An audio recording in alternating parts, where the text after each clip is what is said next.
live chat. The Psychetruth live chat. Every Wednesday at 2 p.m. Central Standard Time on your YouTube machine. Live chat, live chat, live chat, live chat. I'll answer your questions about whatever you want to talk about on the Psychetruth. Live chat, live chat, live chat, live chat. Live chat, live chat, live chat, live chat. Ooh.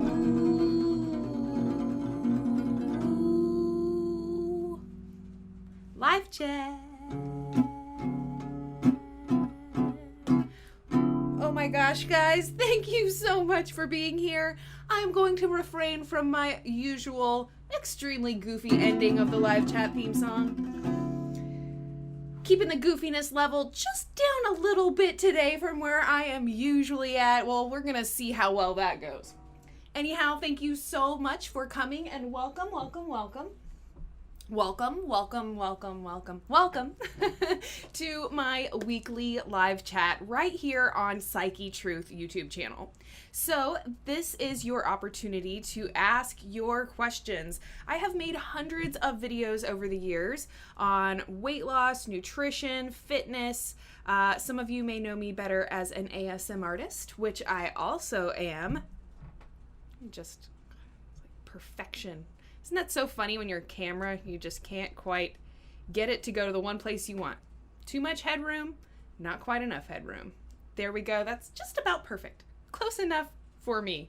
All right, so I've made hundreds of videos on topics related to health and wellness and all kinds of different, anything that's under the kind of big umbrella of well-being, feeling good, having energy, having motivation, and all of those things that just help us feel better in our day-to-day lives. So that is the overarching topic of this live chat, and it's your opportunity to ask either personal questions about things that you are experiencing, or perhaps there is something in the mainstream or something your doctor has told you that you'd like more information about. All of that is fair game.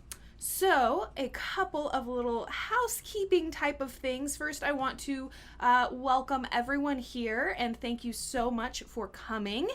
Amanda is in the house. Thank you so much for being here, Amanda. Brian Keith Counterman Jr., Sophie DeGamer, Issa Dev moderating for me, which I greatly appreciate. And all of the rest of you, thank you so much. I know you didn't come to live chat to hear me read off people's screen names. So I'm going to go ahead and start looking for questions. If you put some question marks at the beginning of your question, it'll make it easier for me to see amidst all the comments. And if you leave a tip with your question, YouTube actually bumps the comment up to the very top, and so it will be the next question that I answer if someone leaves a tip. Now, I just want to say, guys, this whole asking for tips thing, that is like kind of a direct hand down from my boss, the guy who originally started Psychetruth many years ago. He has been kind of graciously letting me do this live chat for the last several years, even though it really doesn't benefit us in any way. Other than the fact that I feel really good about answering these questions, and I have fought tooth and nail to be able to keep my live chat because I love being able to do this, but it doesn't really help our channel in any way. So if you can leave a little bit of love toward me personally or toward this channel, we are so grateful for that. And that is why we're actually incentivizing people to tip. So please don't hate me. Please understand that there is a lot of expenses that go into running this channel, and we really greatly appreciate your help. So with that out of the way, I'm going to go ahead and get to some questions. Now, it's already bumped out some of the first questions that were in here. Amanda was saying, hey, have you heard about they found fecal matter in Coca-Cola cans, and they actually have already shut down a Coca-Cola factory. That is actually news to me, Amanda, so thank you for letting me know that. That sounds like something that I should know already, but I'm pretty out of the loop, so I actually was not aware of that. but I'm also not surprised. This is my face when I'm not surprised. All right, so there we go. I guess that wasn't really a question. Other folks, if you were in here at the very beginning, it's not even showing me those early comments. So if you left a question, you can go ahead and leave it again. Okay, Sajid Akbar, how to lose weight as a diabetic. How to lose weight as a diabetic. So before we can tackle something like how you lose weight as a diabetic, let's just backtrack a little bit to how you became diabetic in the first place. Now, it is worth noting that type 1 diabetes is something that you are born with. This is either due to a dysfunction of the pancreas in producing insulin, or it can be a problem with the insulin receptors actually on the exterior of the different cells of your body. So type 1 diabetes is very different just in the fact that it's something that you are born with. It's not a condition that you develop over time. Type 2 diabetes, on the other hand, is something that you end up with as a result of the way you live and of your diet. When they were first discovering or first giving a name to type 2 diabetes, they actually called it adult onset diabetes. So this would be when you don't actually get your diabetes till later in life. Well, the reason that they ended up going with type 2 instead of adult onset is that they found that children were also becoming diabetic. So they could no longer call it adult onset diabetes, and that's why it's type 2. All right, so how does someone become diabetic? Basically, the kind of underlying issue is that you have been spiking your blood sugar levels so much that eventually either your pancreas becomes so fatigued from making so much insulin to try and handle all these blood sugar spikes, or the cells, right? So basically insulin is like the little transport vehicle. It's like the Uber, right? So it's like you eat sugar and then the sugar has to get in an Uber so it can be transported around to the rest of your body. Well, once you've been spiking your blood sugar levels for a long time, the cells in your body can actually lose their receptivity to insulin. So it's like the little Uber is driving around, but there's nowhere to park it. There's no driveway. Or maybe there are driveways, but they're blocked off.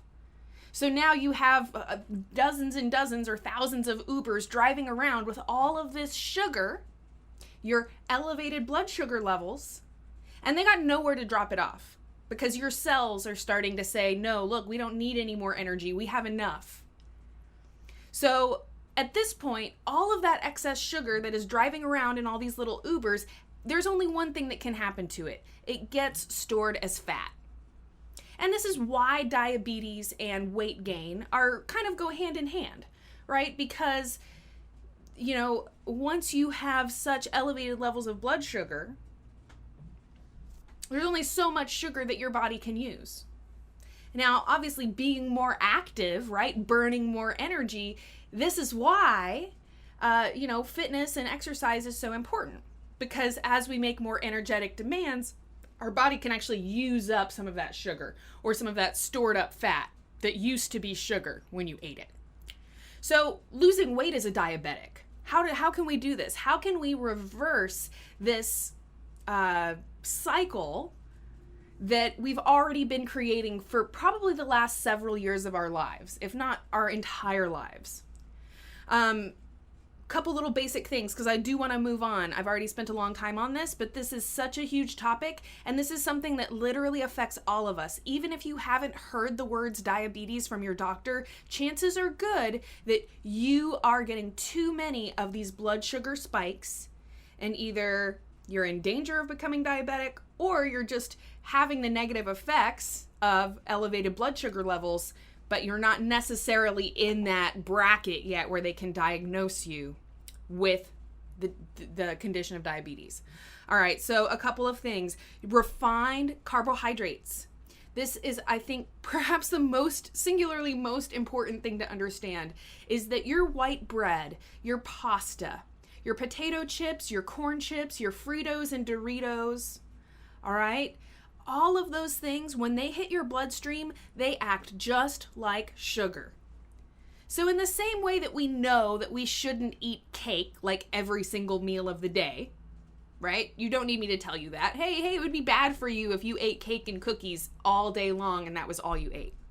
But understand that if you're eating white bread and pasta and these potato chips and corn chip type products, it's pretty much like you're eating cookies and stuff all day long. Because those refined carbohydrates, when they hit your bloodstream, they act just like sugar. And the only difference is that they're not sweet when you eat them. All right, so we can talk about what's called advanced glycation end products. This is just a fancy schmancy word for the little loose change or leftovers that remain after your body breaks down sugar and refined carbohydrates. So these advanced glycation end products are kind of like sandpaper on your arteries. So the more of these AGEs that you have flowing through your veins, not only are you more likely to be diabetic because of the elevated blood sugar, but also you're wrecking your vascular system. All right, and when we talk about heart disease and blood clots and the problem with cholesterol, which is not the cholesterol itself, but the cholesterol getting stuck in your blood vessels. Sugar is a huge component. From a weight loss, weight gain perspective, when you're spiking your blood sugar levels up all the time and you have a lot of blood sugar, right? A lot of what they would call an elevated blood sugar level or blood glucose level, your body is in fat storage mode. And no matter how much you were to work out while you have these elevated levels of blood sugar, your body still wouldn't burn fat because it's just trying to burn through the sugar in your bloodstream. So here's the kicker, here's the ending, here's how I tie it all in a neat little bow and hopefully answer your question in a way that you can actually use the answer to help improve the condition.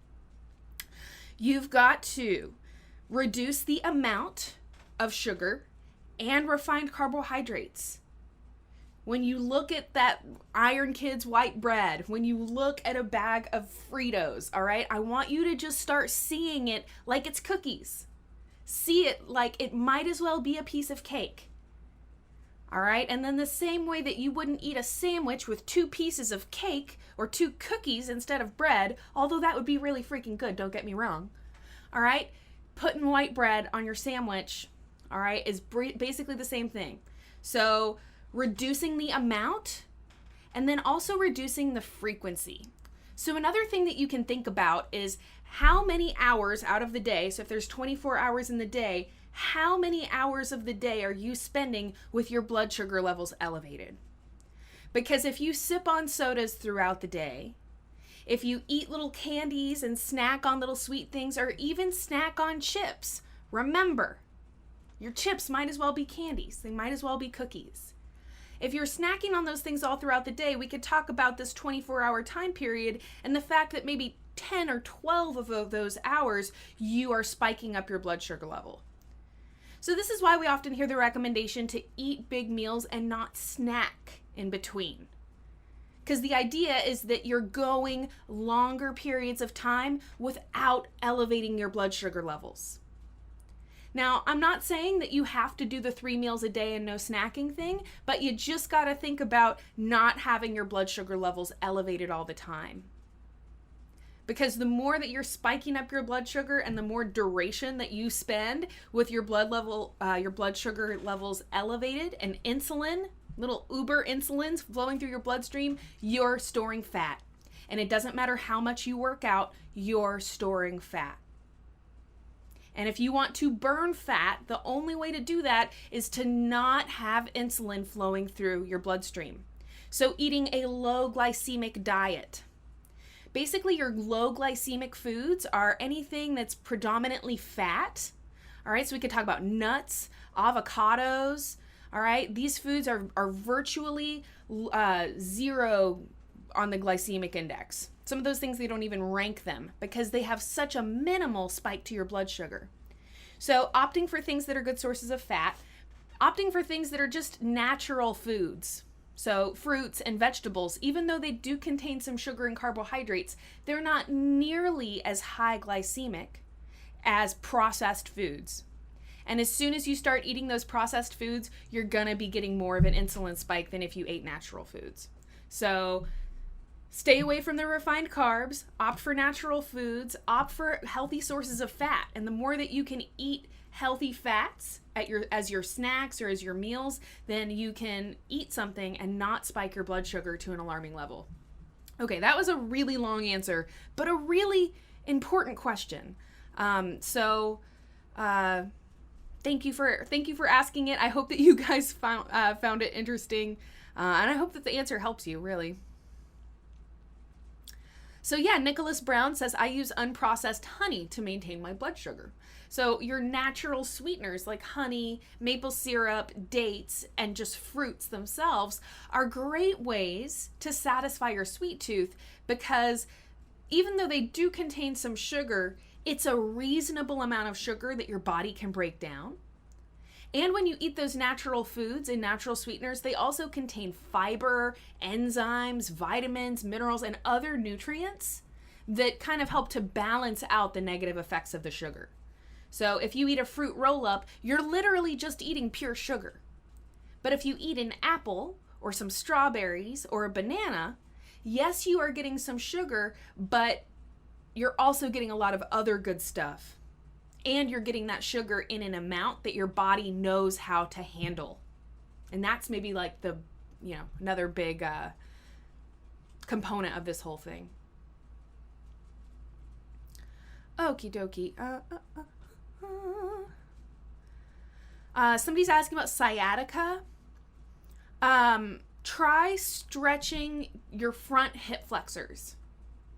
So like if you were to stand at a wall and then like pick up your knee behind you and you stretch out that front of your hip flexor, a lot of times for sciatica, people are doing stretches on their hamstrings. If stretching your hamstrings does not help your sciatica, try stretching your hip flexor instead. Anyways, sciatica is a very complex topic. We do have some videos on sciatica. Because I'm not actually a chiropractor or yoga teacher or anything like that, I'm not going to speak too much to sciatica, but I will say that stretching the front hip flexor, I've known a lot of people who found a lot of relief from sciatica by doing less hamstring flexibility and more stretching of those front hip flexors.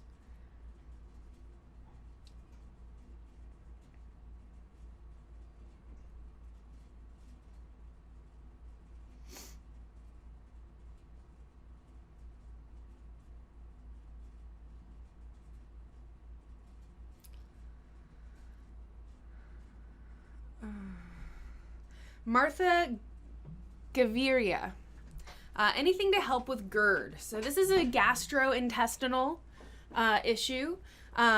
She says, I have constant heartburn and I want to stop taking PIP, proton pump inhibitors.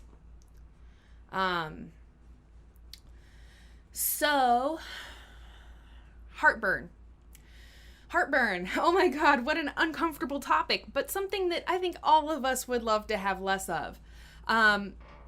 Super important thing to understand. Your digestive tract, meaning your stomach, and obviously all of this leading down to your stomach, must be an acidic environment in order for you to digest your food. And when we experience heartburn, the problem is not that we are too acidic. The problem is not that your stomach acid is too acidic and so it's burning your esophagus, okay? It like refluxes back up, okay? The problem is that it's not acidic enough. And here is why.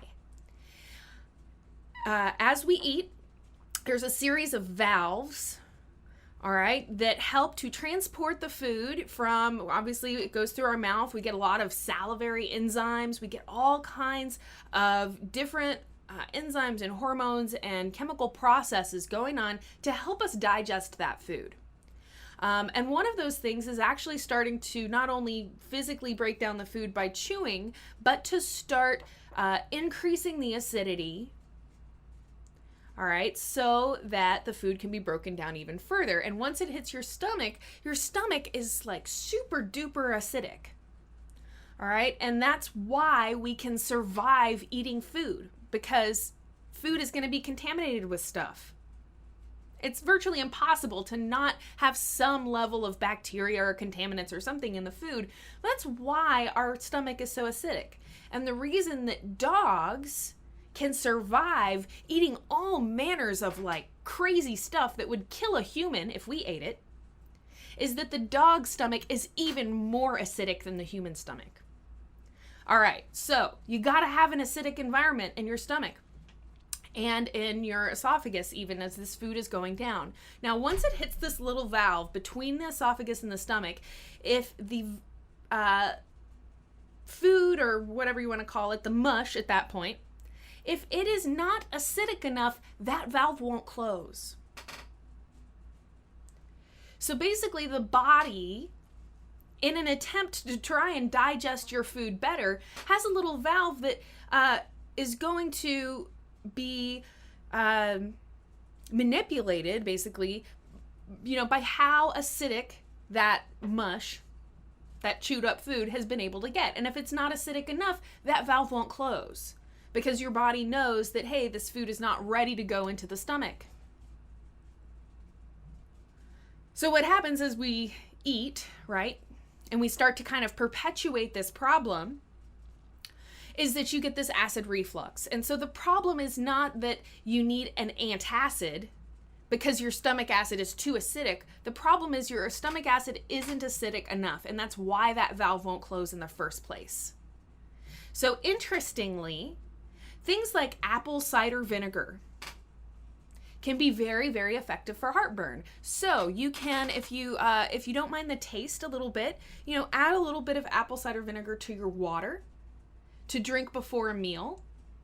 And also just on a regular basis, especially if heartburn is something you suffer from a lot. You can just like start your morning with a glass of, diluted apple cider vinegar water. If you really can't stand the taste, there are even apple cider vinegar caplets, or whatever you call them. Oh, caplet. Capsules. I just made up a word. Just combined the word capsule and tablet, I think. You can actually get them in a pill form. And so you can take some apple cider vinegar tablets before a meal to actually increase your stomach acidity level, because that's what you want. You need it to be more acidic. And even though it's counterintuitive, you're like, wait a second, why am I going to take something acidic to fight this problem? You gotta understand that once you have an acidic enough environment in your stomach, that valve will close. Because the bottom line is that the stomach acid is not meant to go up into the esophagus. It's just not meant to. And that's why that valve is there. So if you can, restore the natural environment the way that it's supposed to be, which is a highly acidic environment, then that little valve will close and you won't have that reflux at all in the first place. So taking something very acidic with your meals, like apple cider vinegar. Also consider the things that destroy the acidity level of the stomach and that start to, for lack of a better term, just kind of destroy the functionality of the digestive system. When we're eating a lot of, what do you think? What do you think I'm going to say? Processed foods, refined sugar, all right? And especially when we start talking about, like the hormones in the animal foods and stuff like that. All of these different components, it's hard to narrow it down to one singular thing that is responsible for our stomach acid, for our stomachs not being acidic enough. But if you can consider all of these things in tandem, a whole lifetime of eating these certain foods, living certain ways, etc., and then adding insult to injury, many people are taking antacids. How many people do you know that carry around a little thing of Tums everywhere they go? And they're popping Tums like they're candy. Maybe I'm talking to you right now. And don't feel bad if that's you, because the reason I'm saying it is that it's literally almost everyone. I cannot tell you how many people I know that are either taking an over-the-counter antacid, or they're taking one of these like proton pump inhibitor type of things that is, also, what is it doing? Reducing the acidity of your stomach. So even though it can quell your heartburn, it can reduce that painful feeling of heartburn, when you reduce the acidity of your stomach, you're preventing your body from digesting your food as well. So antacids are incredibly, incredibly dangerous for us.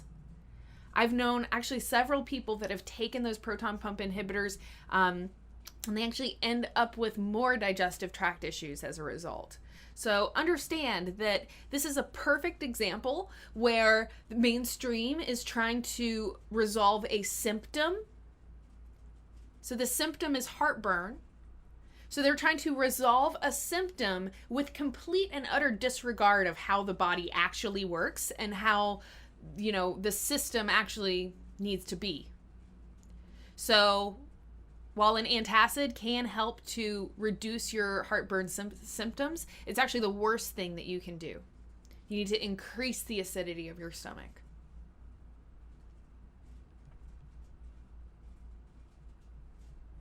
I'm sorry that I have my timer here. I can start timing. Timing my answers, because you guys are right. I'm sorry. There's just so much so much information I want to give when you guys ask a question. And for me, what helps me understand something is like understanding it. Sorry for that, sounds redundant. But what I mean is, I really want to explain these things to you. I don't want to just say, do this and then move on to the next question. I want to help you understand why. Because for me, what motivates me to be able to take my own advice is understanding why I'm doing it. If I just tell you, stop eating potato chips and stop eating white bread, are you as likely to actually do it as if I explained to you why those things are so bad? Anyway. Alrighty. Looking for question marks. As a reminder, oh look, here we go. So why didn't it bump this to the top? So weird. All right, Lauren Demarath. Thank you so much. Our first tip of the day. I need to get a bell or something, so I can ring a crazy sounding bell. That would be great. All right. I don't know why it didn't bump this up to the top, so I apologize that I'm just now seeing it. Ideas for cardio workouts with a sprained ankle. Oh my God, ankle sprain, worst thing ever. I hate that.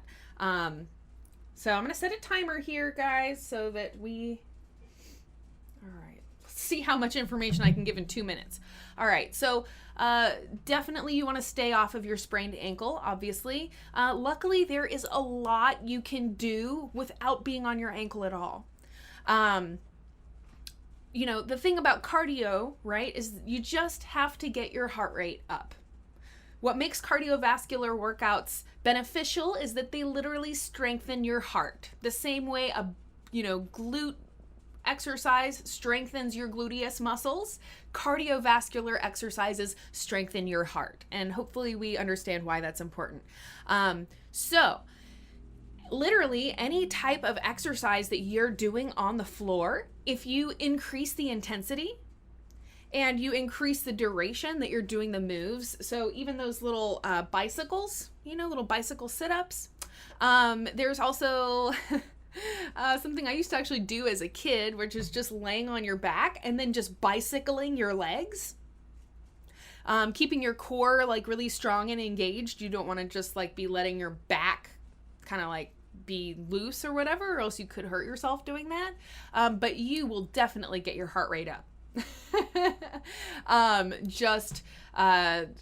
You just lay on your back and bicycle your legs. If you have a partner, you can actually bicycle them against each other, and it's kind of fun. I don't know how to signify that.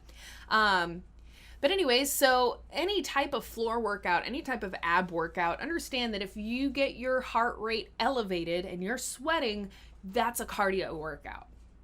You don't necessarily have to be on your feet or running or anything like that. It's easier to get your heart rate elevated with something that engages those bigger muscles in the legs. So running and, jumping and stuff like that. But it's definitely not necessary in order to work out your heart. So,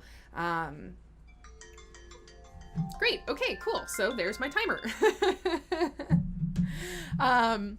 Anyways, I feel like I didn't really give you a whole lot of information there, Laura, but Lauren, excuse me. But we have a lot of cardio workouts on this channel. There's also a lot of things that are called like intense ab workout and stuff like that. Any of those ab videos will give you exercises you can do on the floor.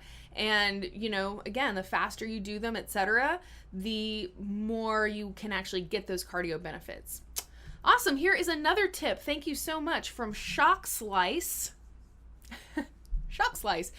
What is your opinion on paleo? Should we avoid wheat, dairy, etc.? So 2 questions here. I'm going to give myself 3 minutes. Okay, paleo diet. You know, I just want to say this as a general statement on like all diets, because there's a lot of them. There is something to be said about recognizing the benefits of eating a certain way. All right. And then it's also really important to just know that once somebody starts to coin the name of a diet, it becomes a product. All right. So we can talk about veganism. We can talk about paleo. We can talk about Atkins. Right. That's a great example. That's a product. That's a brand. Right. So you can talk about like the general guidelines of a diet and how those stand up, but that's not necessarily the same as like what becomes the product or the, you know, I don't know, popular representation. So here's what I mean using paleo as an example. The idea of eating paleo is pretty genius. And it's basically exactly what I've been saying all these years, right? Which is that you stay away from processed foods. You stay away from processed foods. You eat things in their minimally processed state. All right? You stay away from things with a really long ingredient list, because guess what? In the Paleolithic era, there was no soy lecithin, there was no enriched flour. They didn't even have a means of making flour. There was no bread. Right?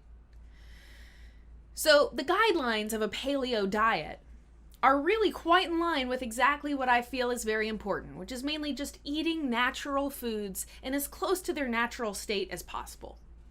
But what has kind of become what most people think of as paleo is really not necessarily healthy. And it's really not even the same thing as these kind of guidelines that started paleo in the first place. So now when people think of paleo, they think like, sweet, I can eat bacon, I can eat sausage, I can eat, you know, burgers, I just can't eat the bun. So paleo has kind of become this like super meat intensive diet. And I see a lot of people who are out there and they're like, I'm paleo, and they're eating sausage. And I'm like, do you think they had sausage in the Paleolithic era?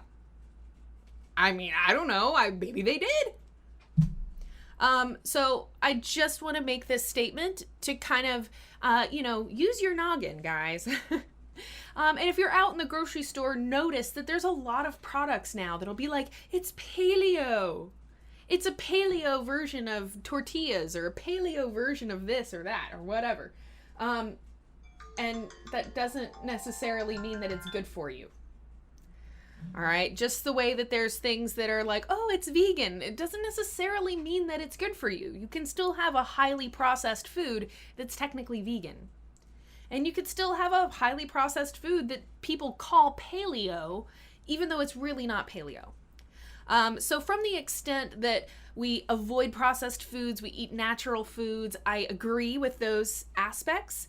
My problem with kind of what has become a paleo diet is that I feel that a lot of them, they're not eating enough vegetables. They're eating way too much meat. And I'm not someone who's anti-meat. I think each person has to make their own decision based on their own body.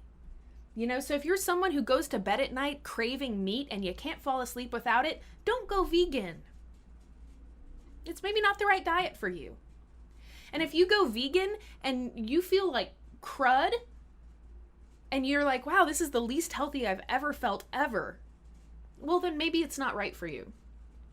And at the same time, guys, if you're someone who eats a lot of meat and you got a bazillion and one health problems and you can't figure out what's causing it, you might try going off of dairy or going off of grains and just seeing how your body reacts. So I'm a big proponent of everyone has to eat a diet specific to them.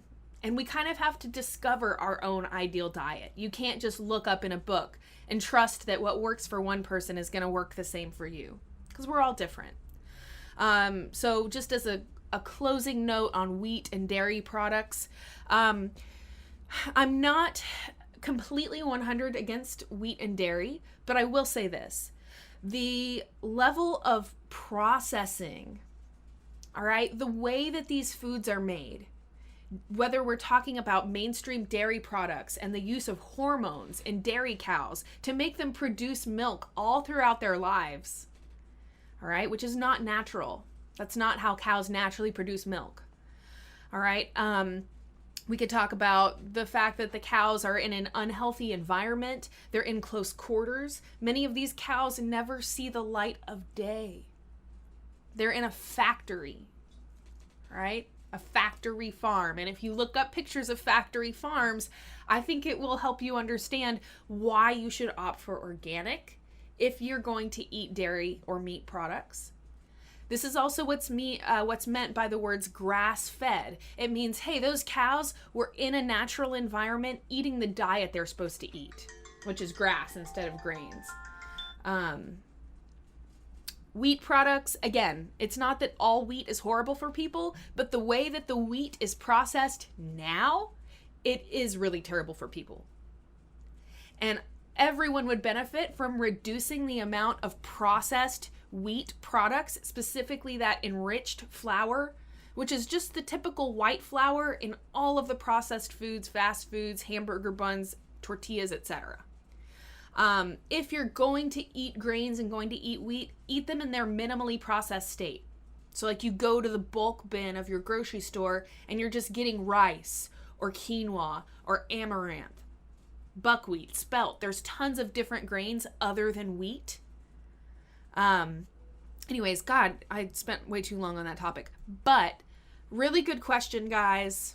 Thank you so much for your tip, Shock Slice. I greatly, greatly appreciate it. It means the world to me. And I hope that answer was helpful for you. Bon Gorhome, yoga before or after a workout? Actually, I would say either, because it's really important that you stretch before and after your workout. I would say that yoga makes a great warm-up before you work out. It's a general rule of thumb that you want to do dynamic stretching before you work out. So that's like moving in a stretch rather than going into a stretch and just holding it for a minute or whatever. So they generally recommend you do dynamic stretching before and static stretching after. So yoga is a great example of dynamic stretching. So that would be a great way to warm up your cardiovascular system and get some dynamic stretching in before your workout. Depending on what kind of yoga you do, it might be a good enough workout on its own if you're doing like power yoga and stuff like that. But I would say, do yoga before and after your workout, but definitely before, is because it makes a great workout, great warm up. Excuse me.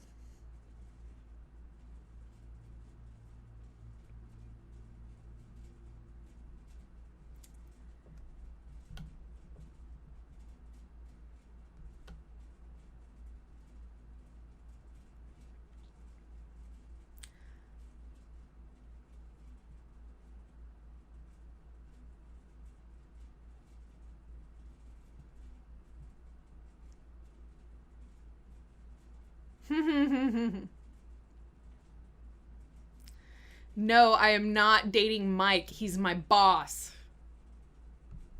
He's my boss. Okay, he's not my boyfriend. He's my boss. I worked for him for like 8 years, 7 or 8 years, however long I've been at Psychetruth. I mean, we're friends. We hang out on the holidays and stuff like that, and about whatever. But that is not my boyfriend. Let's see. Looking for question marks. Since we're about almost halfway through the chat, I'm going to go ahead and just give another little housekeeping announcement, which is that we are incentivizing people to leave a tip with their question. I've been doing this live chat for years, all right, somewhere between 2 and 3 years, I think, every single week. A couple little things here and there where I may have missed a week, but I've done a lot of these chats. They unfortunately don't benefit our channel in any way, other than the fact that I get a super warm, fuzzy feeling from doing these, and I literally have fought tooth and nail to keep my live chat instated. Because the higher ups at Psychetruth were like, hey, the live chat really doesn't help us in any way. It costs us money. And I was like, no, I want to do my live chat. Do not take my live chat away from me. I have fought to keep this live chat alive. So now that YouTube is giving the ability for people to leave a tip with their questions, I have been instructed to announce to you guys that we would greatly appreciate your tips and to incentivize people to leave tips by answering those questions first. So, you know, I would hate it if my live chat got canceled. And I think y'all would hate it too. So help me keep my live chat from being canceled by showing a little bit of love. You know, even if everyone in this room just gave 20 cents, that would be like huge. You know what I mean? That would be awesome.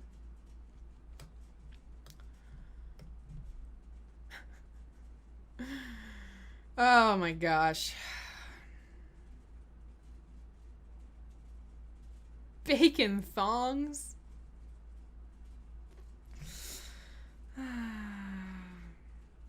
Nita Vlogs. Corrina, I'm overweight and when I run, I feel like my heart is turbocharged and beating. Do you think it's safe? Really good question, Nita. And I would say, first off, really awesome that you are running and getting your heart turbocharged. That's a really, really good thing to do. I would say is that consider your heart just like any other muscle in your body. In the same way that you wouldn't walk into the gym for the first time and try to lift a 500-pound dumbbell over your head because your arms just wouldn't be strong enough. Your heart is a muscle too, and it has to be strengthened over time. So I would say it's definitely a good thing to get your heart rate elevated. And yeah, when your heart rate is up and you're getting a good cardio workout, it kind of feels like it's like almost beating too fast. But really pay attention to your body and don't push yourself. It's going to be really dangerous to push your heart past what it's able to do. The same way that lifting a 500-pound dumbbell over your head the first time you ever lift a dumbbell is a very potentially dangerous thing. So just ease your way up to it. So if running feels too intense, maybe you can do just like jogging, right? With little bursts of running in between. But once you start feeling your heart rate go super high, you know, only you can really tell like when you're in the healthy range of an elevated heartbeat and when it starts becoming dangerous. If you start to feel nauseous, if you start to feel pain, certainly if you feel pain, then back off, right? So really good idea to strengthen your heart. I would just say, you know, pay attention to where your limits are and don't push yourself too hard. Because just having that elevated heart rate for a good, you know, duration of time is beneficial. You don't have to push yourself to the edge where it feels like you're gonna pop. But the more that you strengthen your heart and the more that you're jogging and running and doing these kind of cardio workouts on a regular basis, you'll find that you can go further and further. Your heart will become stronger and stronger. And then suddenly what used to get your heart pumping after about 2 minutes maybe doesn't get your heart rate elevated at all. And then that's when you can boost up the intensity level, running faster, running longer, running on an incline, etc. Is Coca-Cola good for the body or not? Peter Melamed. So while I look for questions here, I am just going to answer that. The answer is no! No, Coca-Cola is definitely not good for you. It is more acidic than battery acid. And even though an acidic environment is good for your stomach, it's terrible for your teeth. And your esophagus, for that matter. They're super acidic, which is terrible for you. They contain phosphoric acid, an ingredient they derive from rocks. We can talk about the caffeine. The caffeine isn't good for you. The carbonation. And the sugar content. Oh, man. So,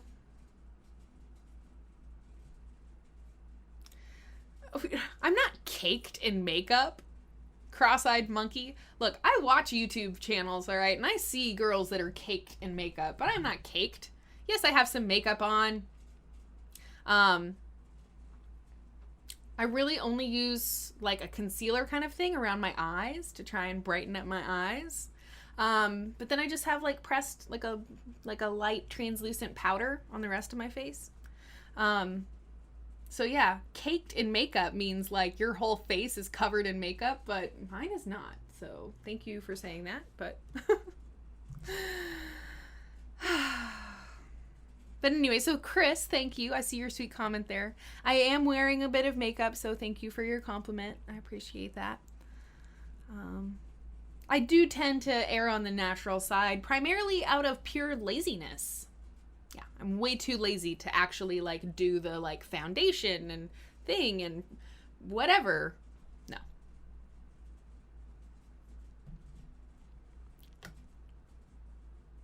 So kind of along the same line, talking about cardio, here's a question from Kaladin Stormblessed. What would you recommend in regards to cardio workouts for someone who experiences frequent paralysis of the muscles and recurrent seizures? Again, I would say you need to go slowly and be gentle with yourself.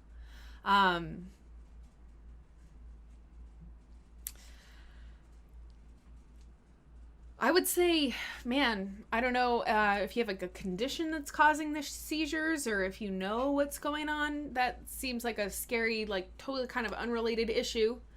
But be gentle with yourself. Sounds like you've got some, there's some things going on with your body, if you're experiencing paralysis and seizures. So be gentle with yourself when you work out. Remember that working out, while it is really good for you, it is stressful on the body while you're doing it. So be gentle with yourself.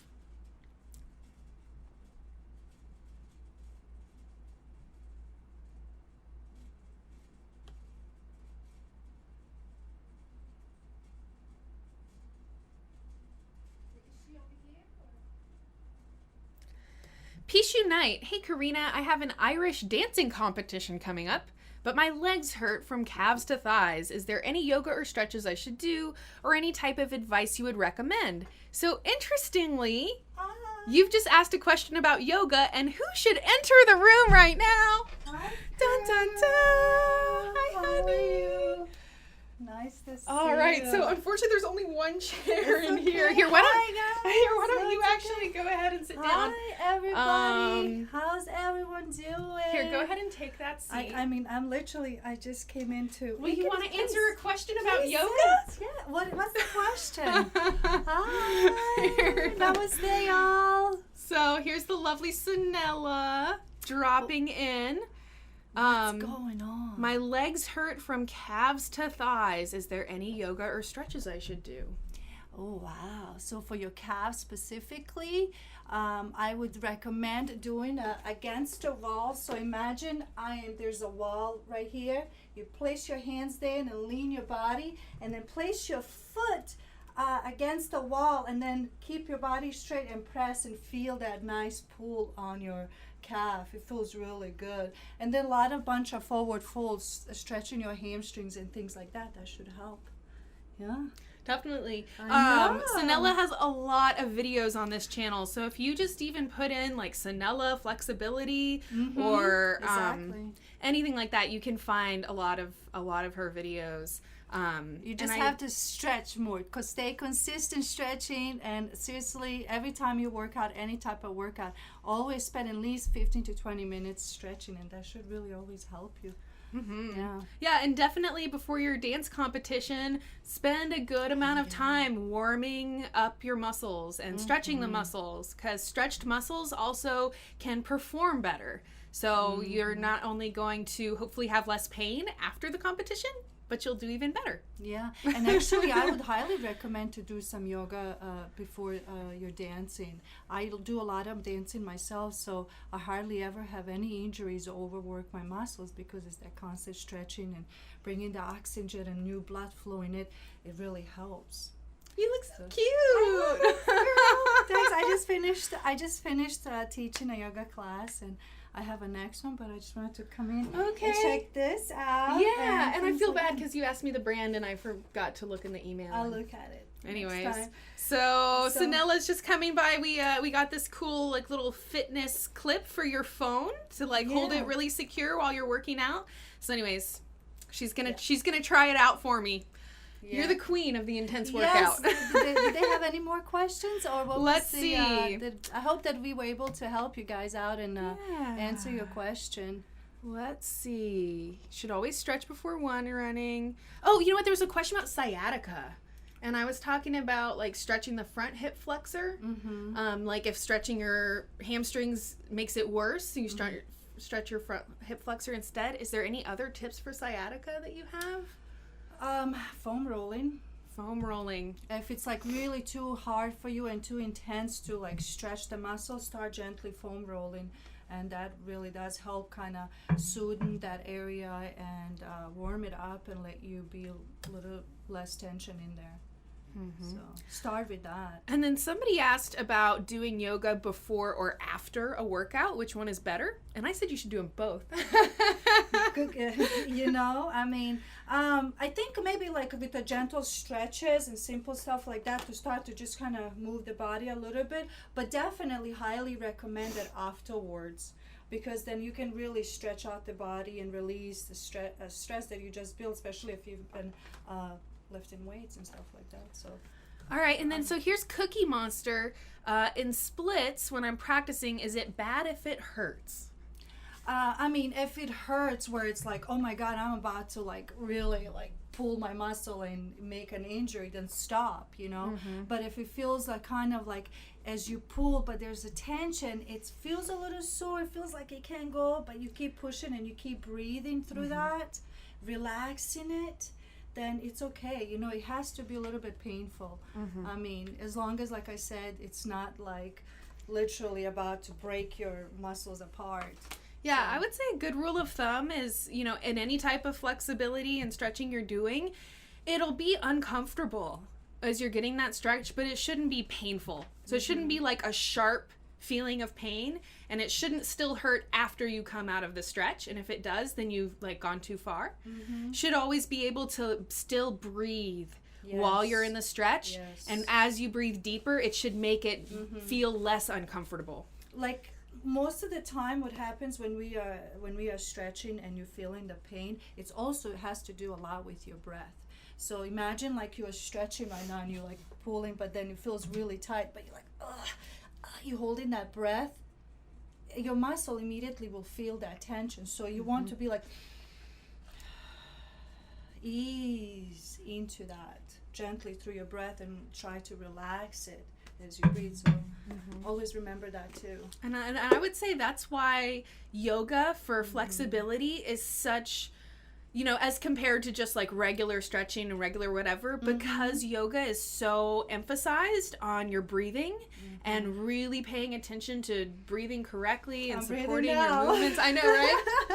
I know, just talking about it, you're like, I like literally just like feeling this like nice relaxation and things like that. But I have to head out. It was nice chatting with you guys, and check out some of my other videos. And we just posted an inner thigh and glutes workout, I think was like last week, and then we have another Sanella video coming up for you guys next week. So lots of fun stuff. Also, guys, we have lots of Sanella series on Amazon. So if you if you have Amazon Prime, then when you go into the Amazon video section, there's tons and tons of videos that you can watch free with Prime, and there's no ads. So especially for these workouts, once you're doing them like over and over and over, if you get sick of watching the ads, go find the video on Amazon. And like I said, if you have Prime, you can watch it for free. You can actually have an Amazon app where you stream it in your phone, or you can watch it on your TV, which is kind of cool. So anyways, she's got a lot of series on Amazon. Lots of good stuff. But before I leave, actually, you guys, I just literally came out with my own, like, a program series for how to build a nice rounded booty, work on your body, and especially like literally these workouts are so awesome, you guys. So each exercise is actually designed to attack your glutes. So you're going to be working your legs, your core, your arms. I mean, your entire body is going to be engaged in this workout. But every single exercise is going to attack that booty. Summer is around the corner, so y'all, I highly recommend it to check it out. You can do SanellaYoga.com, and it will take you on there for more information. So I'll see you guys next time. I'll see you later, Thank you girl. so much. Thank you for stopping in. We'll have to schedule something super soon too. Yes. I'll talk to Mike, so he's going to Okay, cool. All right, girl. Awesome, sweetheart. Thank you. Bye-bye. Oh my gosh, that was so much fun. It's like on Mr. Rogers when people drop by and they're like, oh, yay. This is actually really exciting. Okie dokie. So here we are back in the chat room.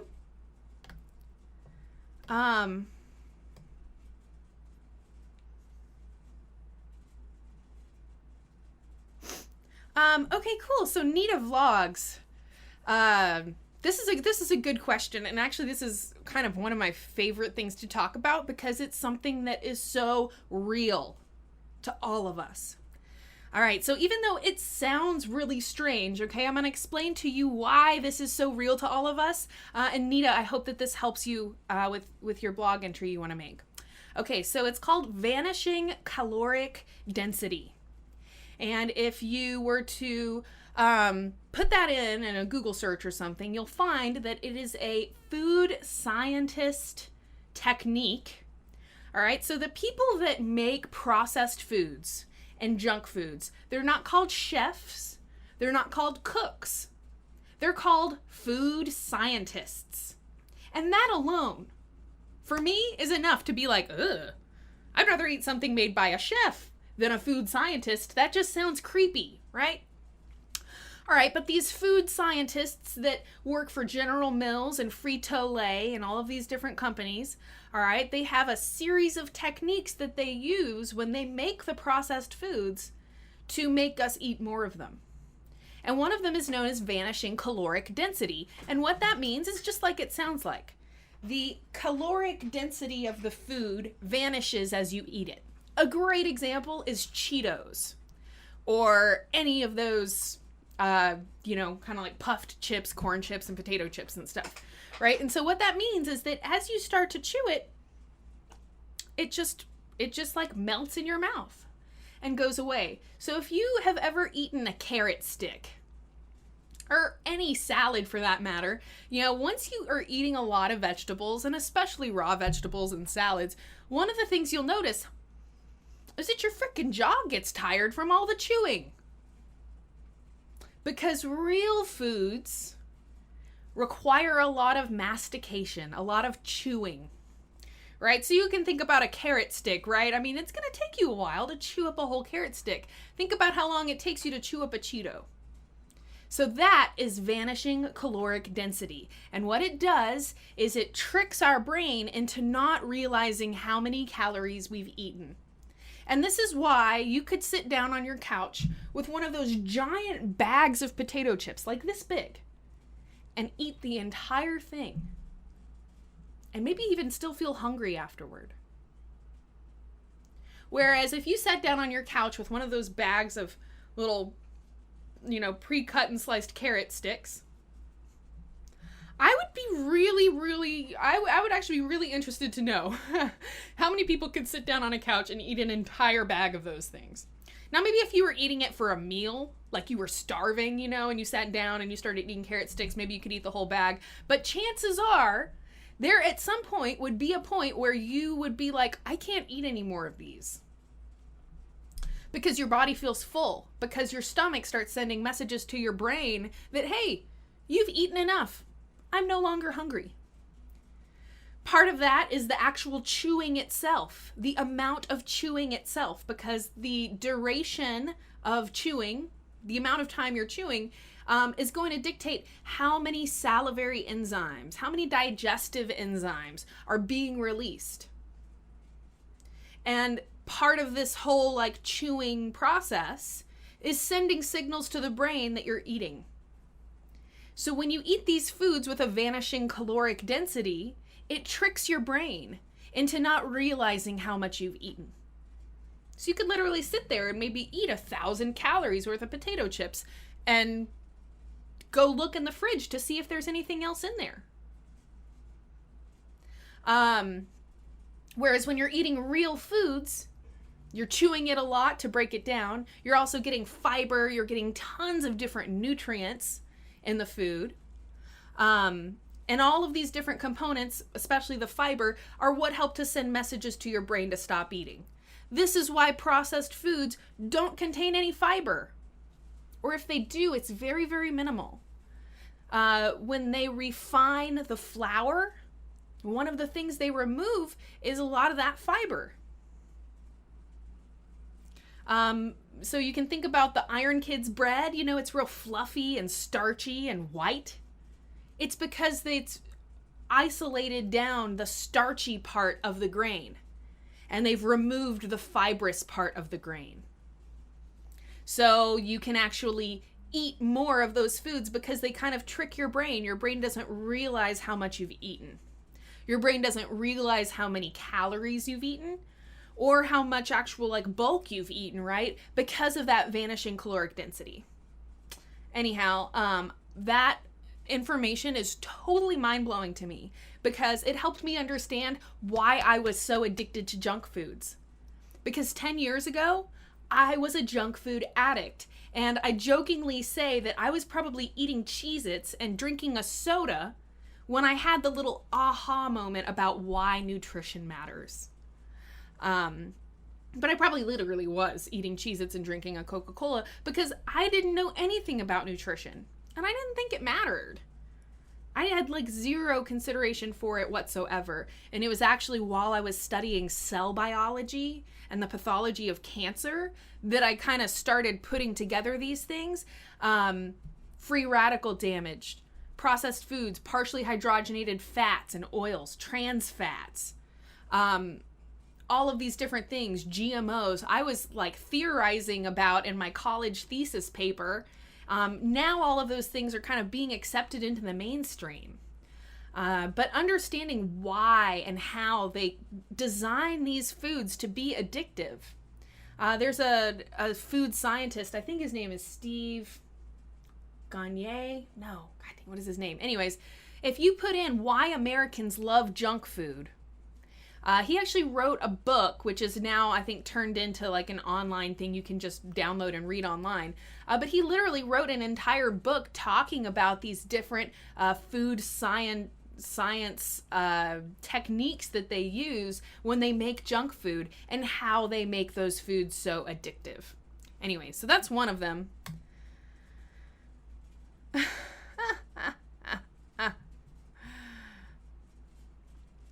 All right, guys, so yes, I also love Sinella's accent. Oh my gosh. She's from Bosnia. Sometimes people are like, what is her accent? Where's her accent from? She's from Bosnia. So yeah, it's very cool. Very, very different accent, you know?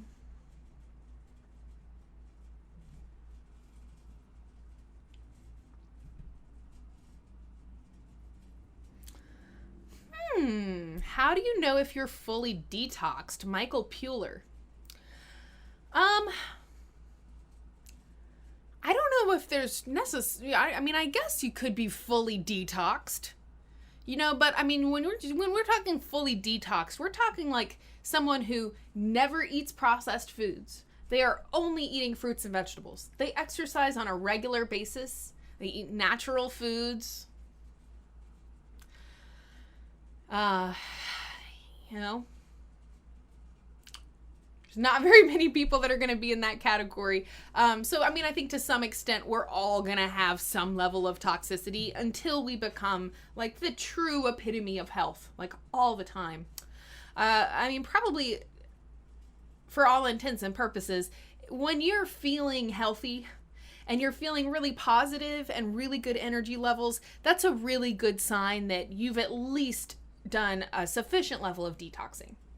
And on the other hand, if you are low energy, you feel negative, you can't get the motivation up to do anything positive, these are all kind of symptoms of a toxic body. So anyways, kind of a funny question, kind of a funny answer.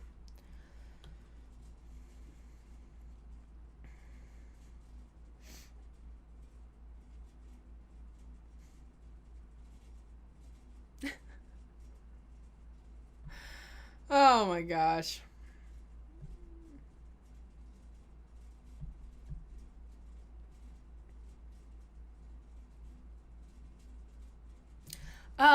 Philip S. Should I ever stop breathing during a workout? Because when I push, I always feel the need to hold my breath. No. No. You should never, ever, ever hold your breath. Breathing is so important. And especially while you're working out, okay? It's really, really important. Holding your breath is a really good way to pass out or to end up with a really horrible muscle cramp or something like that. So the solution is to, in whatever you're doing, it's a little hard knowing like what type of workout you're doing. But do whatever you need to do to maintain your breath. All right. And when something gets hard and when something gets difficult and you feel that urge to hold your breath, honestly, that's even more of a reason to maybe like back off a little bit so that you can breathe. Bottom line is that you've always got to be breathing. And I cannot tell you how important that is. There's that. And I know what you mean, that tendency, that feeling to hold our breath. That's one of the reasons that I love doing yoga so much and yoga videos, because they remind you to breathe. That inclination to feel like we want to hold our breath is like kind of counterintuitive. Our body thinks that the breathing is making it harder to do the exercise, but it's actually the opposite. So no, do not hold your breath. If you can't breathe, then back off the intensity of whatever you're doing so that you can maintain your good, healthy breathing pattern.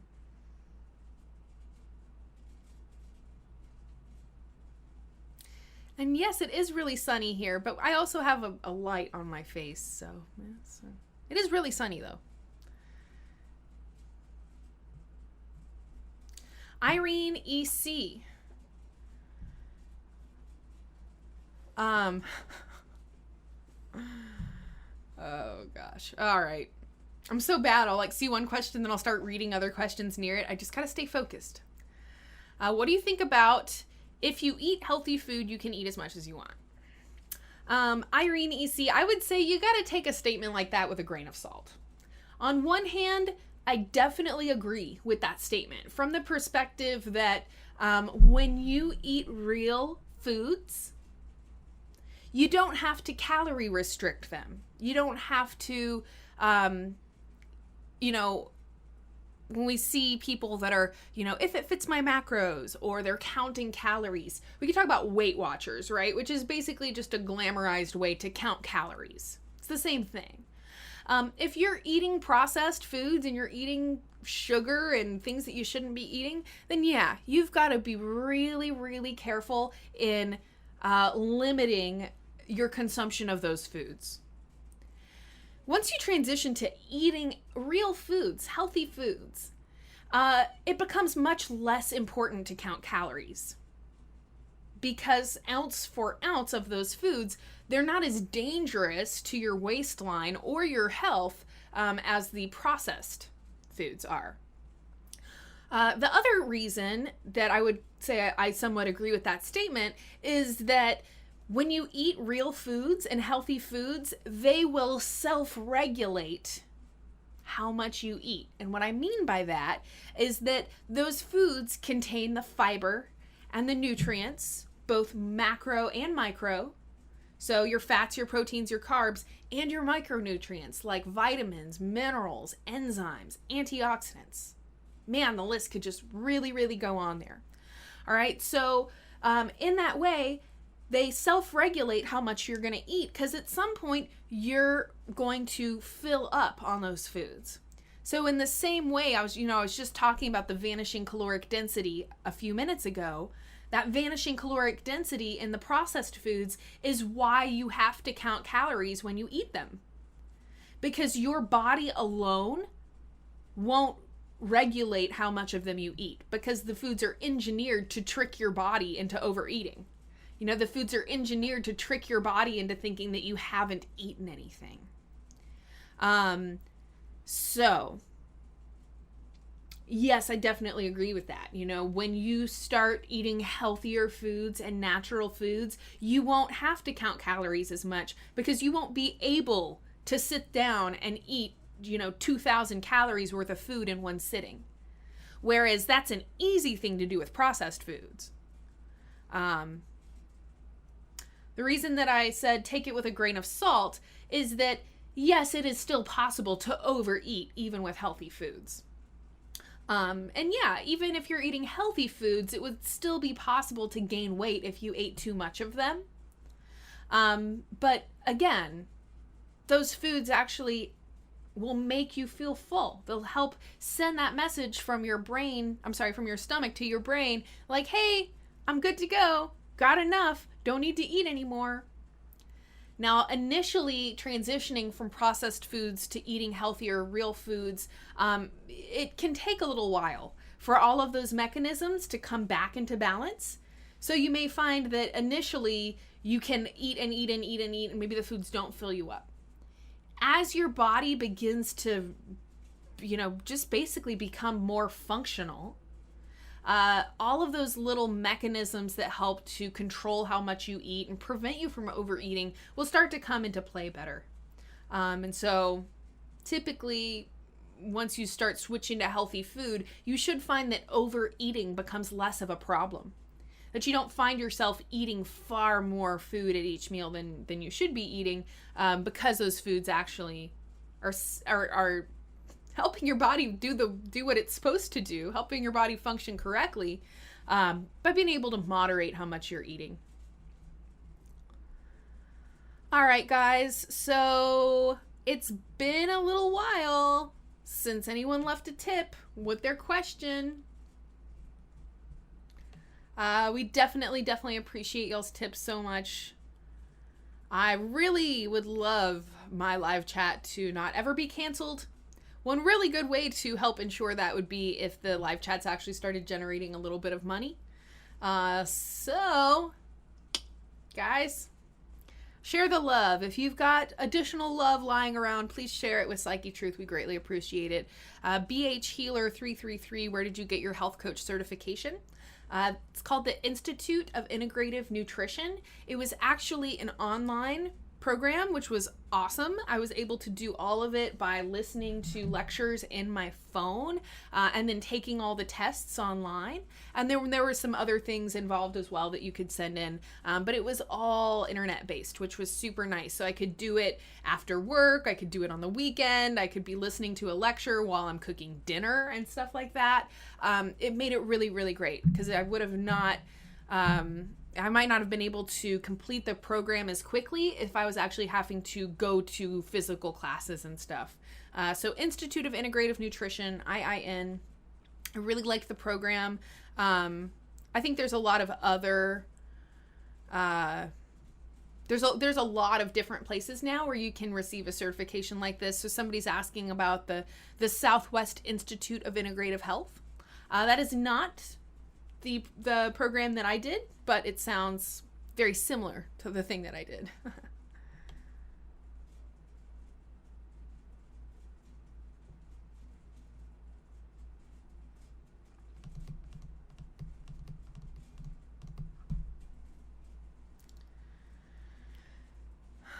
Nita Vlogs. My cousin is almost a nutritionist from college. She told me you need to decrease the size of your stomach because I eat a lot in one meal more than any person. So the stomach can stretch out. Yes. And this is one reason why, once people begin overeating, they can then eat more and more and more and more because the stomach will physically stretch to accommodate that additional food. So yes, avoiding overeating is a really, really good idea because your stomach can actually shrink in size and then it'll be easier to fill up. Again, you've got to be eating those natural foods because if you don't, and you're eating those processed foods, you will stretch out the size of your stomach because your brain will never get the message that like, hey, you just ate 2,000 calories in one sitting. Can you please stop eating? Anyways, so eat real foods. It's definitely an important tip. And yeah, your stomach can stretch out. So, avoiding overeating is really, really important, or else it's kind of a problem that will just perpetuate and get worse and worse and worse. Oh yeah, so there's a little $ right underneath the comment box. It's funny, I think they could have made it look more like a $. More like a $, and less like a weird random box that no one knows what it means. But anyways, if you just click the little $, you can leave a tip. And no, I am not threatening to stop the chat, Twisted Mickey. What I'm telling you, if you'll actually listen to what I'm saying, is that my higher ups, my bosses, okay, the people who run the channel, have threatened to make me quit my live chat because it costs us money. It doesn't benefit our channel in any way. So I have fought tooth and nail to keep my live chat. And over the years, there have been times when they were like trying to cancel my live chat and I freaking was like, no, you cannot do that. Anyways, so no, it's not that I'm going to stop the live chat. It's that like I could have the live chat taken from me because it costs our company money. And it really doesn't benefit the company in any way other than, I think it does. And I obviously love to do it. But from a business perspective, it doesn't help the channel. It costs the channel money. So you guys helping out as much as you can, even just a little tiny something, is really, really helpful. And again, can hopefully help me keep my live chat because it costs a lot of money to run this channel. It costs us a lot of money to run it. So anyhow. And actually, Twisted Mickey, no, we don't make so much money off of YouTube. I'm not going to go off on a long tangent about this, but YouTube is not a way to make lots of money. Maybe if we were a makeup channel or a video game channel, then we would be making lots of money off of it. But no, we freaking don't. All right. And if you consider that it costs us at least $500 to produce every video we produce, all right. We have I think we have 3,000 videos on the channel. What's 3,000 times 500? I mean, we're talking like, it costs us a lot of money to run this channel. And it generates a little bit of money, but we are not floating in cash. And if we were, I wouldn't be asking for tips. Sorry. I'm a little sensitive on that topic, apparently. RK cells, can eating a banana and an apple a day inhibit weight loss? No, I would say that those things actually help to contribute to weight loss.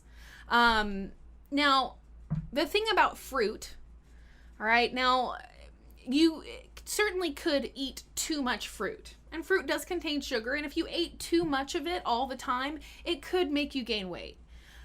Eating one piece of fruit or 2 pieces of fruit a day is not going to make you gain weight. And actually the health benefits that you get when you eat fruit, I say far outweigh the negative effects of the sugar contained in the fruit. So eating a piece of fruit is one of the healthiest things you can do. if we're talking about eating a piece of fruit instead of eating a dessert or a cookie or a milkshake, then I mean, this is like hands down 1,000 times healthier for you. All right. So fruit is definitely the healthiest way to satisfy a sugar craving. All right, so to speak. Anyway, you know, fruit is a difficult topic because it, you know, people have been told so many times, you got to avoid sugar, you got to avoid sugar.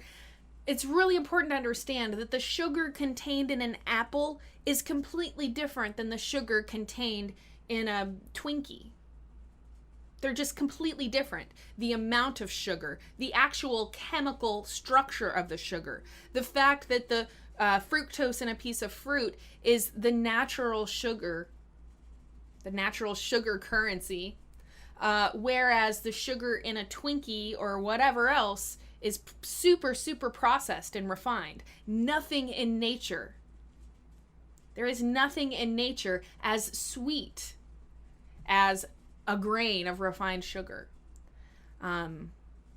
You know, I often talk about cocaine as kind of an analogy for refined sugar. So in the same way that you could walk up and pick up a coca leaf and chew on it and you would get some effect from that, right? It's like 1,000 times different than once that coca plant is refined into cocaine. So eating a piece of fruit in the same way that chewing on a coca leaf is completely different than actually doing cocaine, right? The amount of sugar, the concentration of the sugar, etc.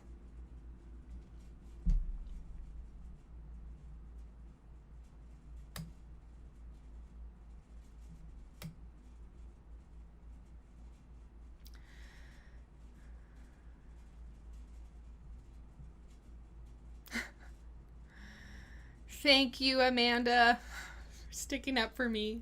Thanks to all of you guys, the way. All right, Frozen Scotty. And I did see a question a little while ago about sugar cravings and stuff. So this question is along the same lines there too. So what advice would you give someone regarding minimizing sweet/chocolatey cravings? So I'm going to take this in two little parts. So sweetness, sugar, the same way that people become addicted to cocaine, people become addicted to sugar. So one of the best things that you can do is just starting to use a natural source of sweetness to satisfy your sweet tooth instead of sugar. Because as long as you're eating what just says sugar on the ingredient label, all right, that is refined sugar. And it's basically the cocaine of the sugar plant, right? So again, the concentration of the sugar, the concentration of the sweetness is not replicated anywhere in nature. So what that means is that the longer that you are eating that refined sugar, the more you're going to perpetuate your those sugar cravings and your addiction to that sugar. But if you can start replacing those processed sweet foods with natural sources of sweetness to satisfy the sugar cravings, this will definitely help. So fruit to satisfy a sugar craving. Things like honey, maple syrup are also really good natural sweeteners. They also contain health benefits. So not only is it a more reasonable amount of sugar that your body can actually break down, but you also get some health benefits when you eat them as well. Also, just the presence of healthy complex carbohydrates that come from vegetables like sweet potatoes, beets, all of those kind of sweet veggies will give you the good complex carbohydrates that can also help to give your body the carbs that it's craving for energy, but without perpetuating the actual addiction to refined sugar. Beets are another good example. So just consuming these sweet vegetables on a regular basis is is generally considered to help reduce sugar cravings. Cinnamon is also really spectacular, partly because the flavor itself can satisfy a sugar craving, but also because the cinnamon actually has health benefits, one of them being to actually manage and stabilize your blood sugar levels. Another reason that the body craves sugar is for energy. We have stored energy reserves all over our bodies. But the more that we consume refined sugar, and certainly on a frequent basis, we perpetuate the body only wanting to burn sugar for fuel. And so suddenly all the stored up fat on your arms and your waist and wherever else, it just sits there. Because the body is only going to start burning off the fat, the stored sugar, if there's not sugar in your bloodstream. So, this is kind of like which came first, the chicken or the egg. I understand that reducing your sugar consumption is kind of predicated on having less sugar cravings. But you also need to understand that the more that you can reduce your sugar intake, replace the processed sugar with natural sweeteners, natural sources of sweetness and fruit, the more that it should actually start to reduce your sugar cravings. Now, chocolate, one of my favorite topics ever, okay? If it's the sugar part of the chocolate that you're craving, then would maintain the same advice from the last comment. But if it's the actual chocolate flavor, okay, that you're really into, consider checking out raw cacao. Or what may just say raw chocolate. There's actually raw chocolate bars you can buy. You can also buy the raw cacao in nibs, which are just like little tiny pieces. You can also just buy the bean, actual whole like cacao bean. Cacao is just unprocessed cocoa. Once the cacao bean is processed, it becomes cocoa powder. So if you look on an ingredient label and it says cocoa, that's a processed food. If you look on the ingredient label and it says cacao, it could still be a processed food if it has other processed ingredients in it, but you at least know the chocolate is in its natural state. And when you eat cacao in its natural state, it actually gives you what? Health benefits. Anyways, that's really exciting to me. So cacao is a great source of magnesium and other minerals. You also, any natural food, any food that comes out of the ground is going to contain a whole host of different nutrients. So raw cacao is the way to go. You actually get health benefits when you eat it. So an actual healthy way to satisfy a chocolate craving, really? It's great news to me.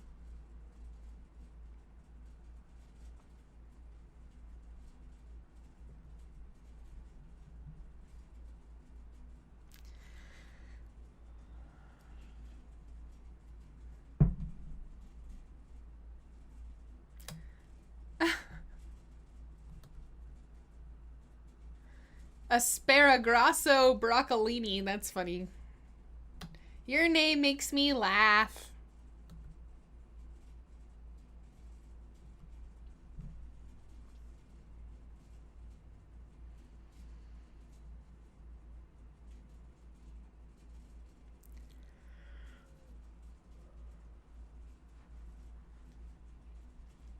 Okay, John Shattuck. Corrina, I've given up eating meat and I feel better for it. I still eat fish, organic eggs, and a little cheese. Do you think there's more benefit to going totally vegan and giving these up too? I would I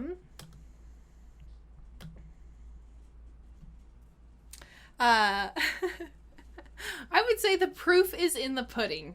And what I mean by that is that the only way to really know if that will benefit you is to try it and see how it makes you feel.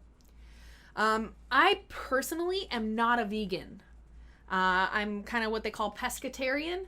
So I eat fish and eggs. I do eat some cheese. I try to be real specific and picky with the dairy products I eat. the main reason that I stopped eating dairy products years ago is because of the factory farming methods that they use to produce the mainstream dairy products. So, you know, if you can opt for organic versions of your eggs and your dairy and etc. Grass-fed is also another good thing to look for. That just means, or I guess in the case of eggs and stuff, it'd be pasture-raised. But anyways, when you see the words grass-fed and pasture-raised, those just mean that the animals were raised in their natural environment, eating their natural diet, which is really, really important.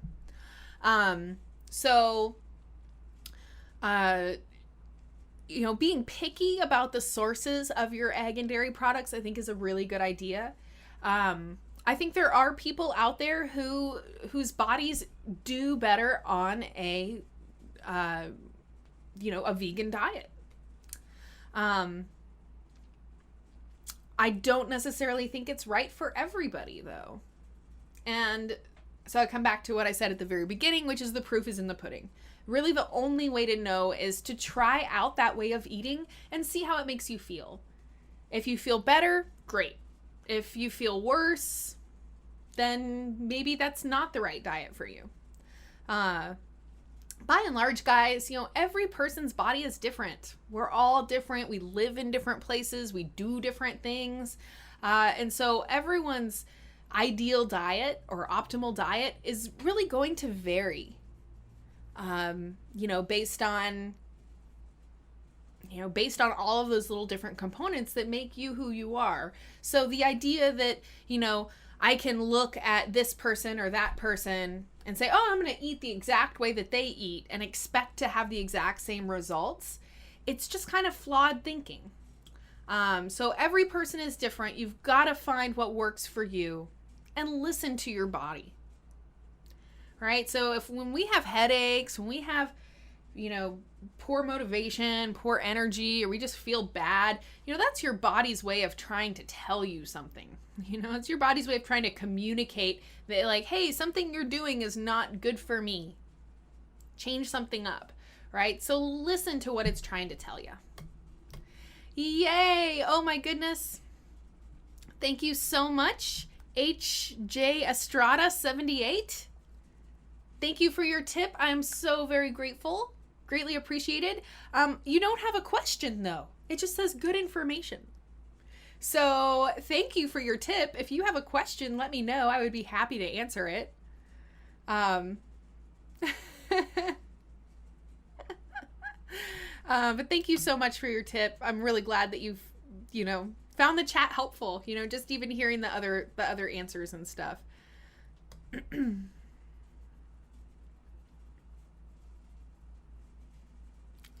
Grim Ace. My country just legalized owning chickens. I'm thinking about it. Free eggs every morning and they're organic. Yeah. I don't actually raise my own chickens, unfortunately. Although I do have a lot of friends that raise chickens. And I do love to eat their eggs. The cool thing about raising your own chickens is that you will have so many freaking eggs, you won't know what to do with them. And then you can give eggs to people and they will like you and they'll eat the eggs and they'll think about you and how they love your chickens. But yeah, if you have the means of raising your own animals or growing your own food in any capacity, guys, I would definitely say go for it. Tracy Gann, what are your thoughts on liquid diets?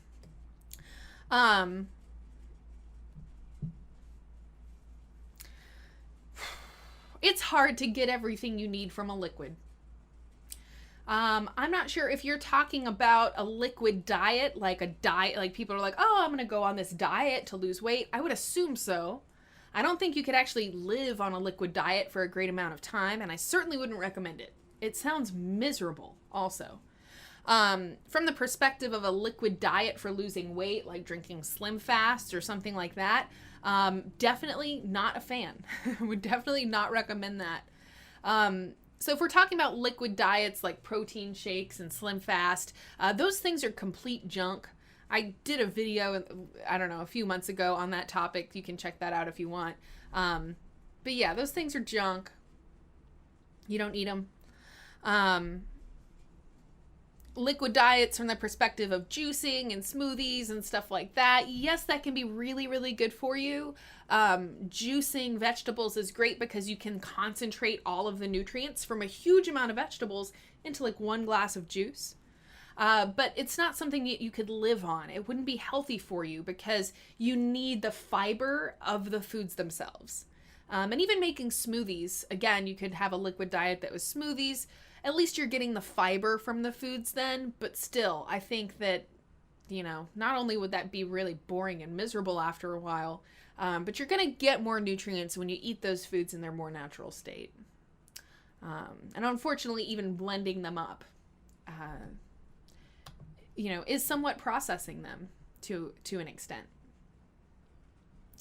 Awesome. So Simbasai Kahari, thank you so much. Another tip. Again, I see the tip, but I don't see a question from you. I think they're still kind of working out the whole like super chat thing or whatever. So my apologies if you did leave a question and it's just not showing to me. Let's see if I can find it.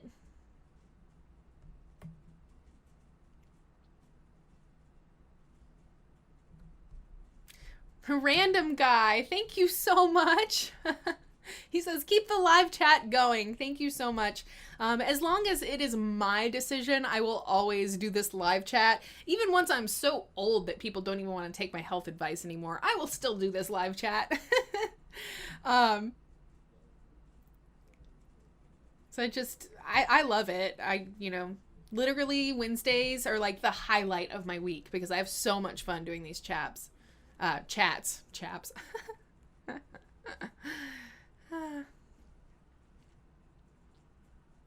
Jenny, ways to keep you motivated to work out every day. That's my struggle.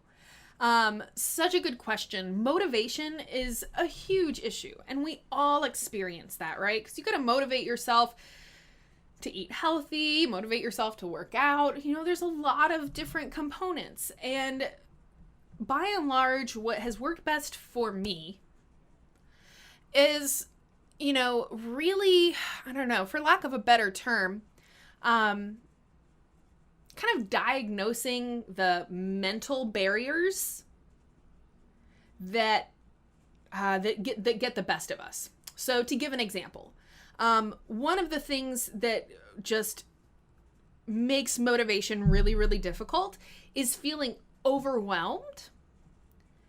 But feeling overwhelmed with like not knowing what to do. Feeling overwhelmed with there being so many things that we want to do. But then we feel so overwhelmed by all those things that we just can't find the motivation to do any of them. So what I've found is that, if I can kind of get into my own brain, so to speak, and kind of change my thinking over. So instead of feeling like, oh, I'm so overwhelmed by all these things that I want to do, how could I possibly have time to work out for 4 hours a day and prepare all my meals? And I'm supposed to start doing yoga, and I've got to do an hour of meditation every day. Oh, fuck it, I'm just going to go get a burger. Switching the thinking. So what that means is, yes, there is a ton of different things that you can do to get healthy and lose weight. There's a ton of them. But just pick one. You only got to do one. And each day, maybe just pick one thing. And if you do more than one of those things, great. But all you got to do is one. You don't have to do them all. So, working out every day. Getting some level of physical exercise, physical movement every day is really, really important. And definitely if you actually want to see results and lose weight, it's going to be really, really important that you do some kind of physical activity every day. Or at least more days of the week than not. But rather than feeling like I've got to go to the gym for 3 hours every day, remember that like topsy-turvy thing, right? I've just got to do something, anything Doesn't have to be going to the gym. It doesn't have to be setting aside 3 hours for it. Maybe it's just going for a walk. Maybe it's just, I always talk about this, the little under the desk elliptical thing. That thing is awesome. So you're literally like sitting there working and working out at the same time. It's amazing. But that's a great way to have a simple integration of something that's helping your health, helping your workout or whatever, but it doesn't require you setting aside a huge amount of time to go to a place that you hate, like the gym, right? So just picking something and make your, the things that you set out to do, make them really easy. Give yourself goals you can see yourself reaching. Because if I set a goal, like I'm going to start going to the gym every single day for 3 hours a day, I might last a couple of days, but I probably wouldn't even last a week. Just being really honest with myself. Okay? Like I'm not going to be able to do that. So I'm going to give myself a goal I can reach. Like every single day, I've just got to do 10 minutes of something, of anything. Walk around the block. 10 minutes of jumping jacks. Stand up while you're at your desk and take, 5 minutes here and 5 minutes there to do, jumping jacks. Just doing something, just doing anything, and giving yourself goals that you can see yourself reaching is going to help you actually propel yourself forward. Because rather than feeling overwhelmed by all the things that you can't do, and then being mad at yourself because you didn't do these things that you had set out to do or that you wanted to do, you can actually build your wins. And so even if the goals are small, you will still feel really, really good when you do it, when you reach that goal.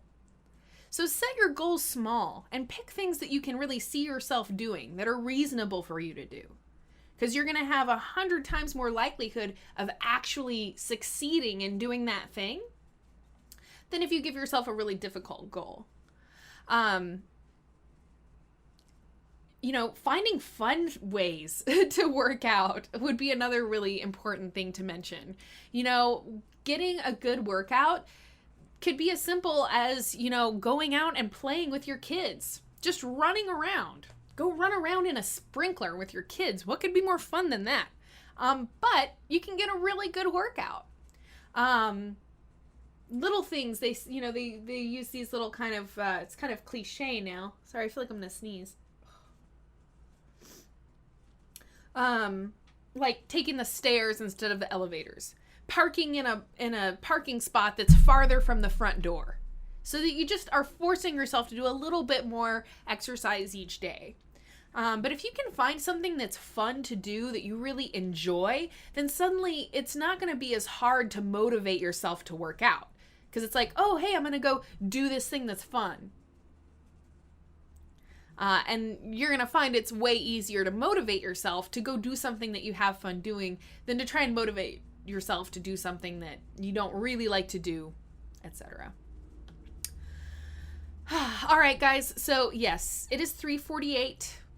I am approaching the end of my live chat. I will say, here's your last call for alcohol. And when I say alcohol, I mean a chance to leave a tip and ask a question. I don't know why people think I have too much makeup on. I don't know. It's like, do you not watch other YouTube channels? Am I crazy? Because I see people all the time on YouTube that I'm like, that's kind of too much makeup. But I don't think that I'm wearing too much makeup. It took me 10 minutes to do my makeup. I don't know if that, I don't know if that means anything. All right.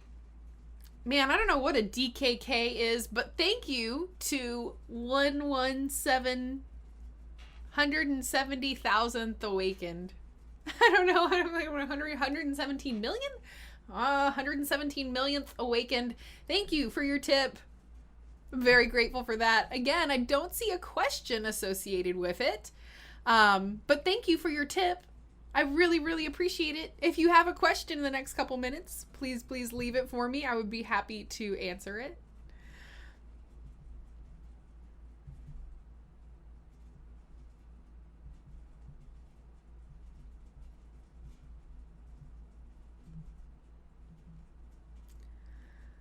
Okay, cool. Simbisi Kahari. There is a question here it's showing me now, which is awesome. So it says, really appreciate hearing the motivation. I'm injured right now from an accident and have a long recovery, so this is good to hear. So my heart goes out to you for recovering from your accident as like the worst thing. But I'm really glad that you're okay. That's wonderful news. I know you didn't really ask this, but I'm going to go ahead and say this anyways. You know, guys, if we experience an injury or we are in an accident or something like that, the most important thing is helping to support the healing process in our bodies. So any other goals that you might have had, like losing weight or doing whatever, or doing P90X or whatever it might be, okay, all of those other things suddenly need to go down to the bottom of the list. Because the most important things is your healing and your recovery. So what helps our bodies heal and recover? Well, sleep and rest are a big one. All right, I cannot say enough about the importance of getting good sleep, getting plenty of rest, being good to ourselves, not stressing out the body, reducing both mental and physical stress to help support the healing process. Obviously, eating a healthy diet, eating good, healthy foods, that's going to be really important for helping to support your body. But just know that the body does heal, obviously. We observe that anytime we have a cut or a scrape or I have this little mosquito bite right now that's giving me some grief. But the body does heal. So just help to support that healing process. And once you have your health back in line, that's when you can start going toward, okay, I want to lose weight or I want to do this thing or whatever. But you got to let your body heal and recover first.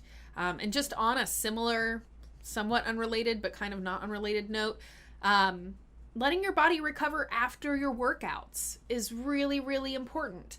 You know, somehow there's this kind of underlying notion that we should push ourselves towards our workout goals, but you gotta understand that you need to let your body recover, especially after a strenuous workout.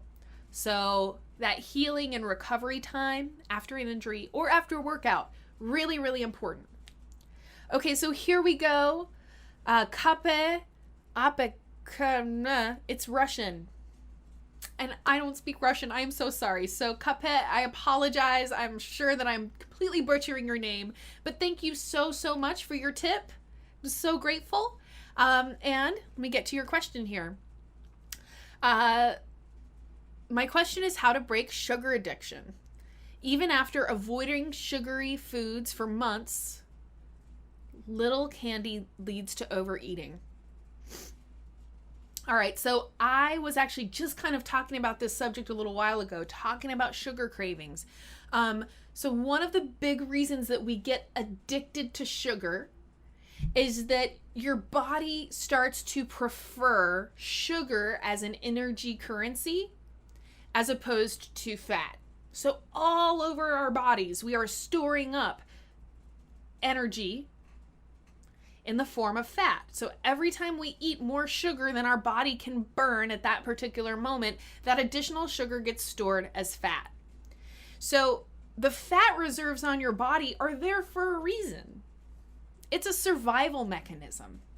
Okay? Storing body fat is all about your body trying to maintain survival and prepare itself so that if there is a famine or a period without food, you're going to be able to survive.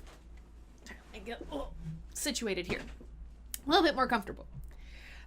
So, sugar cravings not only result because we're kind of addicted to the sweetness, right? There's a huge slew of positive reward mechanisms that get set off in the brain when you eat refined sugar. Just like when you do a drug, right? Those things set off reward pathways in your brain.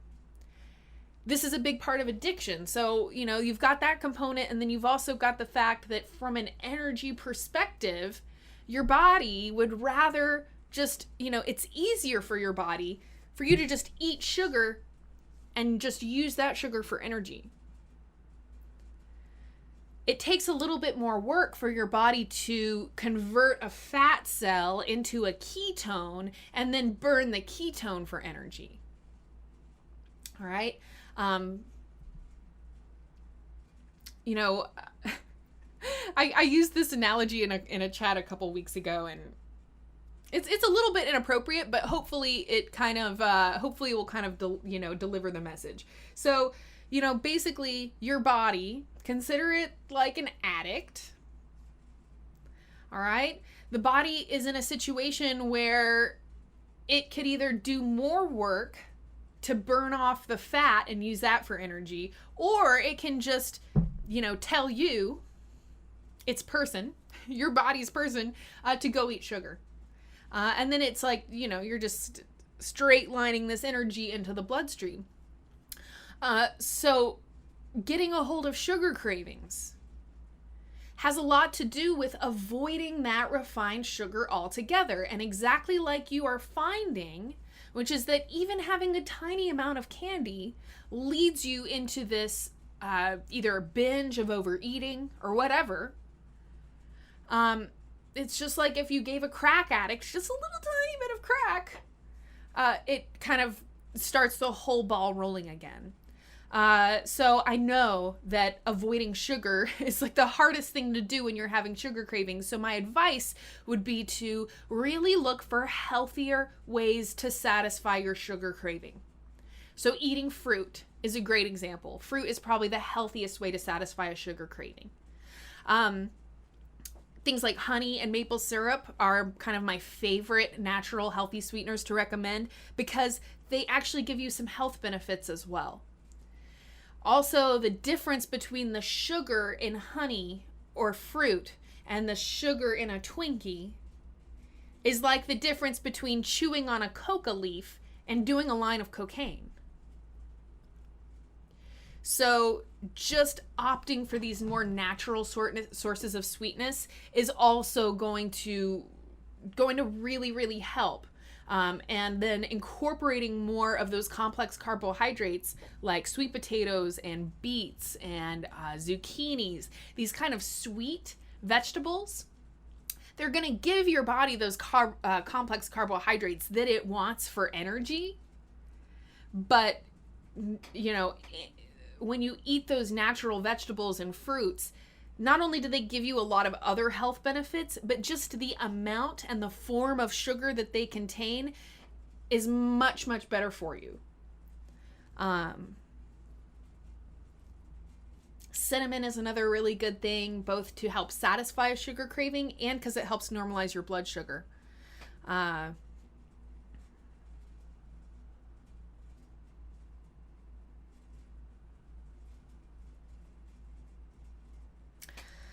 Really good question. I actually have a lot of videos on this channel specifically about sugar cravings.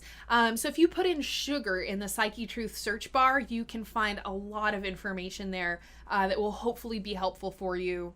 Again, this is a topic that is so pervasive. I mean, everyone has sugar cravings, so I know how hard that can be. And I hope that this answer helped you.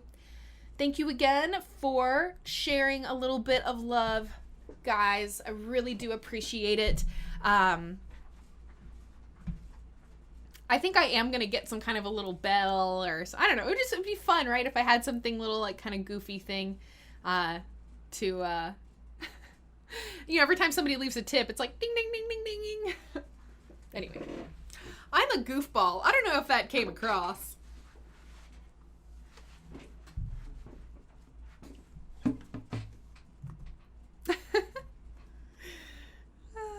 All right, guys. So thank you so much for being here. I'm really excited because I am about to go back to my desk and I'm going to be publishing a new fitness video. This is my friend Danielle. I think she's going by Danny in her videos. Anyhow, she is amazing. This girl is super ripped. She put some really awesome workouts together. So anyways, her very first video is about to get published on this channel. It'll probably take me 10 or 15 minutes to get it all ready to publish. But guys, if you will please come back and check out Psychetruth around 4:15, 4:20, give me 15, 20 minutes, and check out her video and let me know what you think.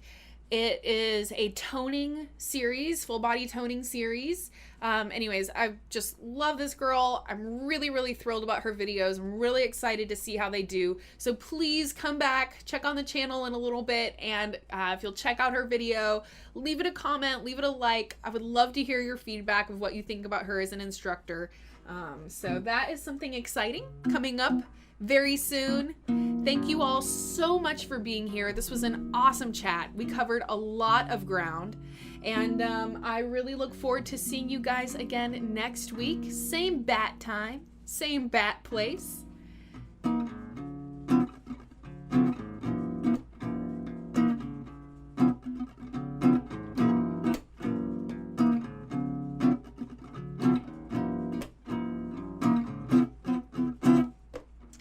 It's time for live chat. The Psychetruth live chat.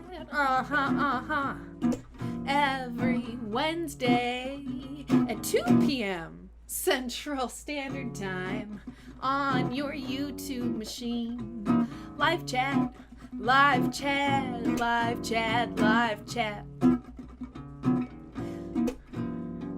Live chat. Live chat, live chat, live chat. Live chat, live chat, live chat, live chat.